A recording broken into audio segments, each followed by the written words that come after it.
Guys, welcome to a classic movie review of 1995's Crimson Tide, starring Denzel Washington and Gene Hackman. Directed by Tony Scott and written by Richard P. Henrik, this is a gripping naval thriller that plays out primarily in the confined, high-pressure environment of a nuclear submarine.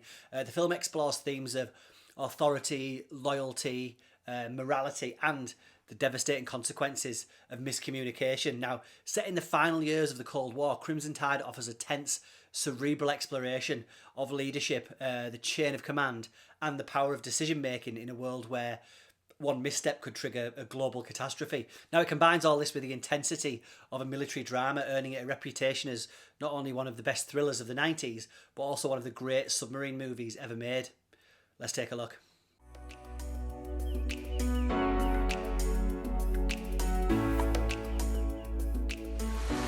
There's trouble in Russia. So they called us. And we're going over there and bringing the most lethal killing machine ever devised.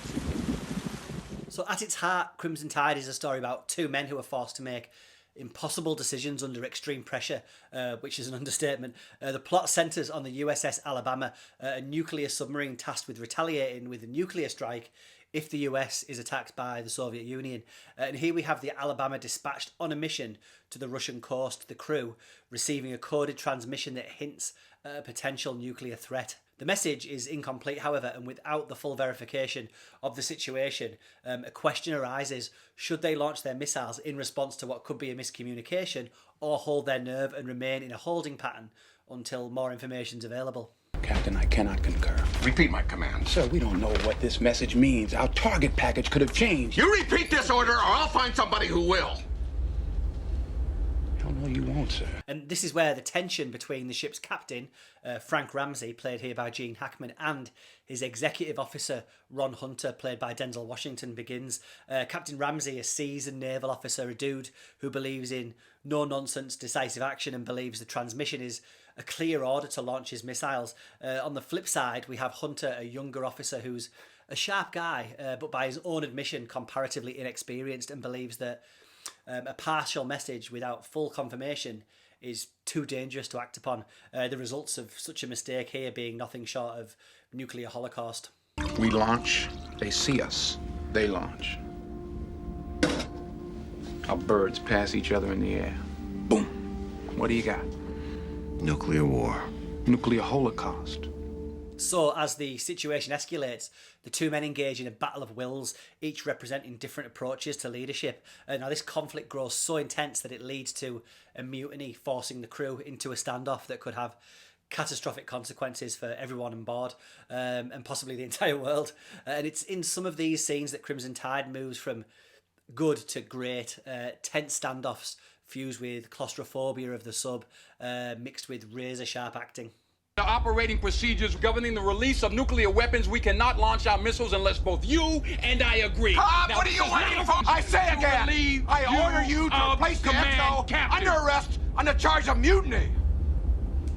And of course, at the centre of Crimson Tide are two outstanding performances from its lead actors, Gene Hackman and Denzel Washington.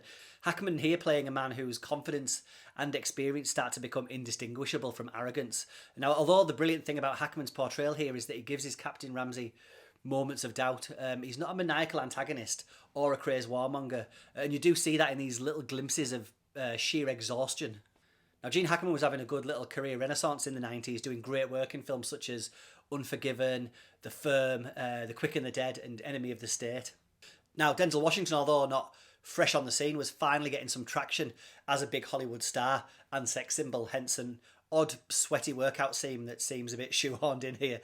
Anyway, his Lieutenant Commander Ron Hunter is the film's moral centre. Now, Hunter's younger, he's more analytical, and he's clearly more conflicted about the responsibility over the lives of billions of people. Now, Washington and Hackman have some great chemistry here, with the tension between their characters basically driving the plot. There's not many actors, I don't think, that could go head-to-head with a talent like Gene Hackman, but obviously history has shown that Denzel is more than up to it. And for me personally, there's no beating very late 80s, early 90s Denzel Washington. Glory, Malcolm X, Ricochet, Philadelphia, etc., etc. Now, even though I could watch Hackman and Washington go at it for the whole 2-hour runtime, we also get some spot that guy supporting performances from actors like Viggo Mortensen and James Gandolfini. Each character getting moments to add a little something to proceedings as men switch sides back and forth as the balance of power in the ship shifts. You're not supposed to. You've been ordered to. That's what this is about. Proper orders. Proper orders? He has proper orders. He won't act on them. He's in command now. Which, as I mentioned, is what Crimson Tide's primarily all about. It's a movie about authority, trust and leadership, and also shines a light on how high-stakes weapons of mass destruction are. And so, yeah, it's a kick-ass action thriller, but also an examination on the moral dilemma and the consequences of just blind obedience and whether the chain of command is more important than individual judgment and morality. Now that sounds quite heavy as I'm saying it, and you can ignore all that, but it's the fact that it's here which elevates this above many similar movies. I need more power. I'm telling you, if you do not get this radio up, 1 billion people are gonna die. Now it's all up to you. I know that's a shitty deal, but you got it. Can you handle it?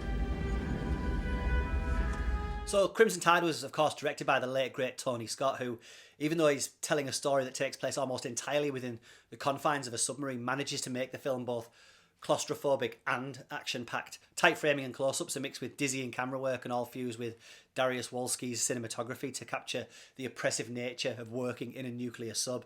Also, you have to shout out Hans Zimmer's score here, which is another standout element of Crimson Tide. Now, I can't play it for you here because some party poopers will say that I don't have the rights to it, but you'll have heard it in many a 90s trailer and echoes of it in other music that he composed for films like The Rock and Broken Arrow.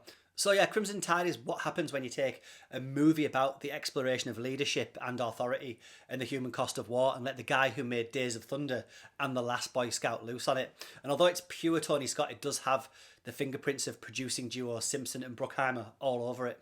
The pair, of course, producing high-octane 80s and 90s classics such as Beverly Hills Cop, Top Gun, Bad Boys and The Rock. And Crimson Tide is as edge-of-your-seat stuff as any of those films, more so probably.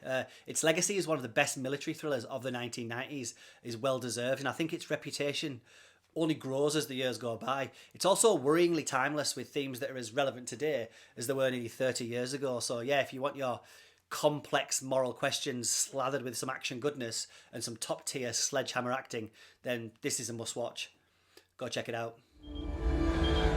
God help you if you're wrong. If I'm wrong, then we're at war.